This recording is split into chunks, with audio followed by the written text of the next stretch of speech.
Those 5 words and knowing somewhere along the line what you're about to sit down and watch happened or a similar event took place makes things so much more intense.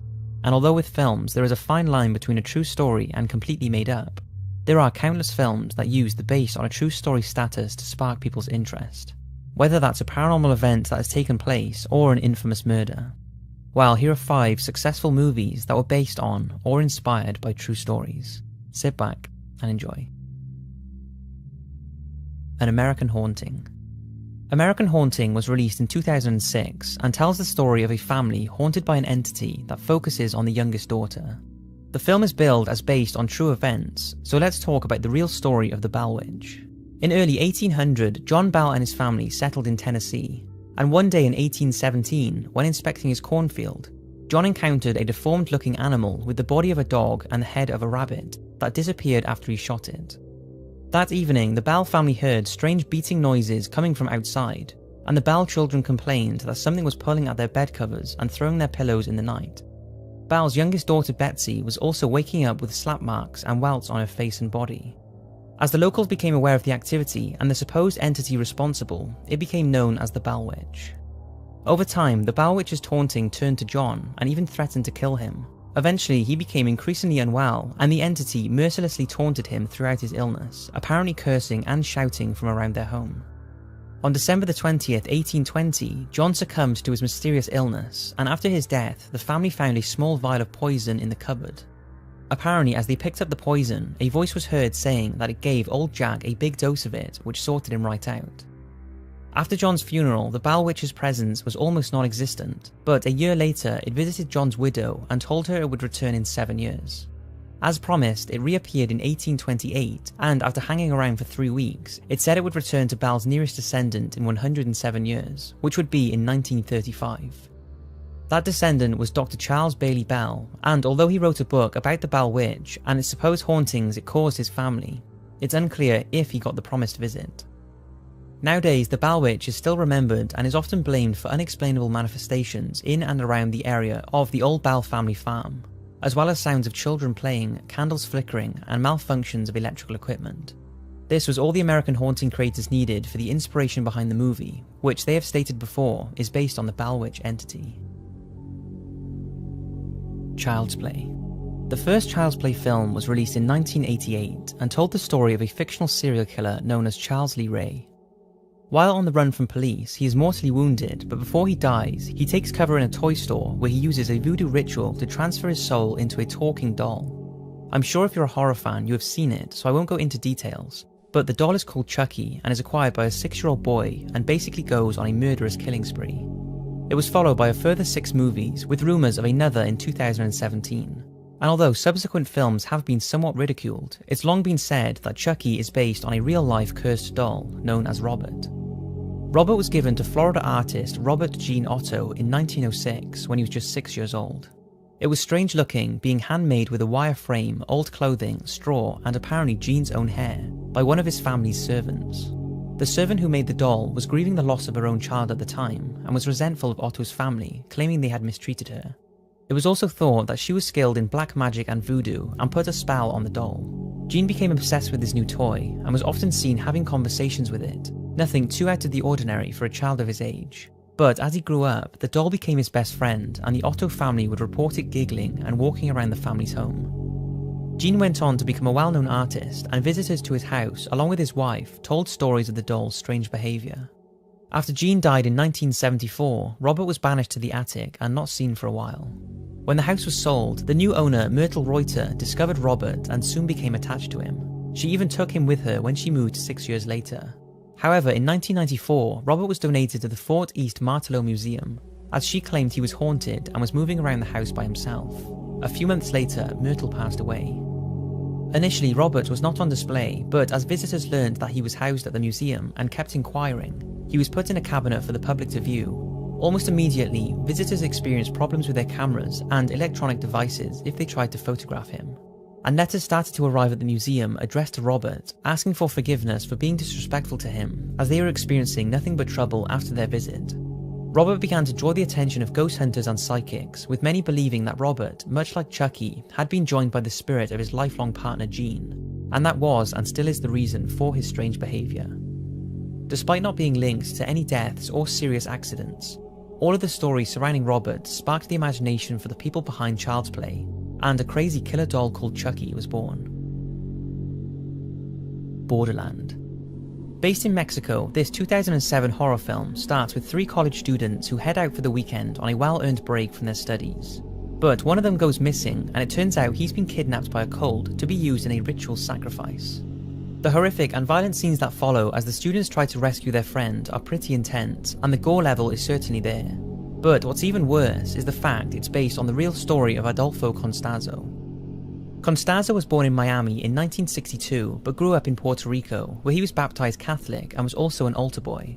However, from a young age, he accompanied his mother on trips to Haiti to learn voodoo, and after the family moved back to Miami, Constanzo became an apprentice to a local sorcerer and got involved in a religion called Palo Mayacum, which practices in animal sacrifice.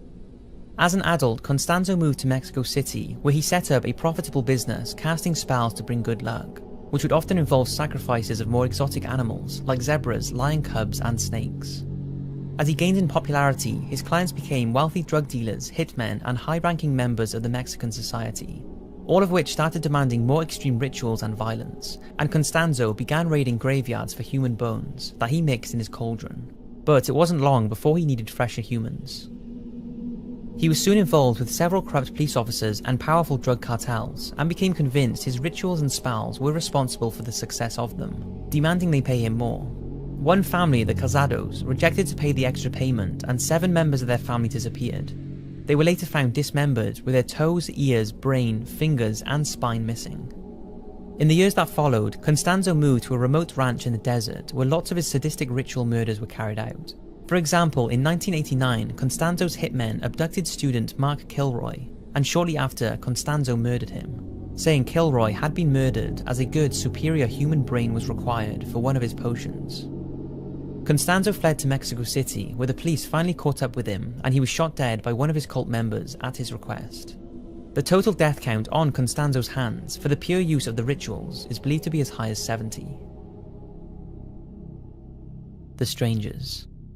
This horror film, starring Liv Taylor and Scott Speedman, centers on the pair who are relentlessly stalked by a trio of faceless madmen. There is no apparent motive for the terror these killers inflict on the couple within the walls of their own home, and the suspense and scare factor has led many to say this is an underrated masterpiece. In the opening credits, it states the plot is inspired by true events, and its director, Brian Bertino, has admitted it's loosely based on a few different incidents, one of which happened to him during his childhood when strangers knocked on his door when his parents were out, and asked to speak to someone who didn't live there. They left, but it later transpired that most of the homes in the neighbourhood had been broken into that night, and the people who knocked the door were responsible. This stuck with Brian, as he knew the strangers could have done anything to him whilst his parents were out, and the fact they robbed several houses that night means he came face to face with people who were not afraid to break the law. But Bertino has also mentioned the Manson family murders that we all know about was another inspiration for the film, and also the lesser known Keddy cabin murders, which I talked about in depth in this video, if you want to find out more about that. Basically, a family were brutally killed in their cabin in Plumas County, California, and despite a huge investigation, to date the case is unsolved, and with no real motive and the attacks taking place in the family's own home, this tragic true crime has chilling similarities to The Strangers. Wolf Creek. This Australian horror film was released in 2005 and tells the story of 3 young backpackers, Ben, Kirsty and Liz, who returned from a hike in Wolf Creek National Park in the Australian outback, only to find that their car won't start. When a friendly bushman turns up and offers to help, they gladly accept, but after he tows their car to his camp and they stay the night, they soon realise this guy is anything but their friend. After being drugged, they are all kidnapped and the 2 girls die, with Ben being the only one who manages to survive. At the end of the movie, the end card makes you believe the story is real, and the tone and the way the film was marketed as based on true events unsettled backpackers in Australia into believing there was still a feral madman wandering in the outback. But how true to life was this film, and what actual event was it based on? While it's thought the director based the psychopathic bushman on a real-life tour guide he had met some years earlier, but it's said that the real-life Australian killer Ivan Milat had a heavy influence on the movie's plot. Milat was found guilty of killing 7 people and the attempted murder and imprisonment of another, although he may have murdered many more in what was called the backpacker killings. Milat's first victims were British backpackers Caroline Clark and Joanne Walters. Their bodies were found in Belanglo State Forest after they had been reported missing 4 months earlier.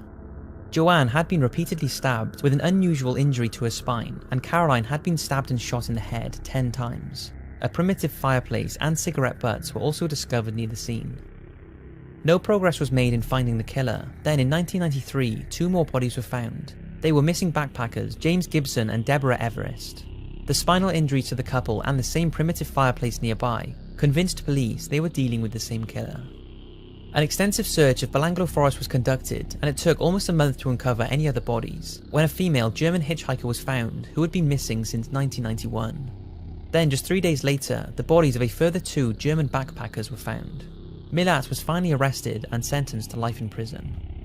Wolf Creek is also incredibly similar, although not thought to have been inspired by the Australian 2001 killing, where a British couple who were travelling through the Australian outback were told to pull over by a mechanic named Bradley John, who shot one of them and kidnapped the other, who thankfully managed to escape.